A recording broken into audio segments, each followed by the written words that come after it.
Hello, thanks for joining us. This is The What Now. We begin with the ongoing crisis in Sudan, where fierce fighting between rival generals has raged on despite a new ceasefire extension. The UN warns the conflict could turn into a full-blown catastrophe as the conflict enters its 18th day. The following report takes a look at the latest developments. Hundreds of people have been killed and thousands wounded as air raids and artillery exchanges have shaken Khartoum and other states, sparking the exodus of thousands of Sudanese to neighboring countries.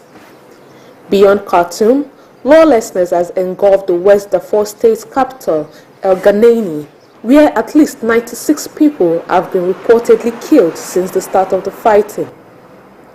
According to Sudan's health ministry, at least 528 people have been killed and about 4,600 wounded in the violence.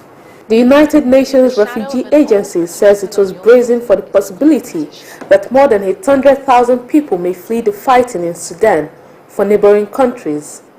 Egypt, meanwhile, has said 40,000 Sudanese had already crossed its border. According to the International Organization for Migration, more than 330,000 people have been displaced, with more than 70% of them in West and Southern Darfur states.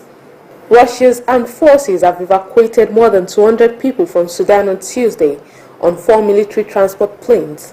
Meanwhile, top UN humanitarian official arrived in Nairobi on a mission to find ways to bring relief to the millions of civilians trapped inside Sudan.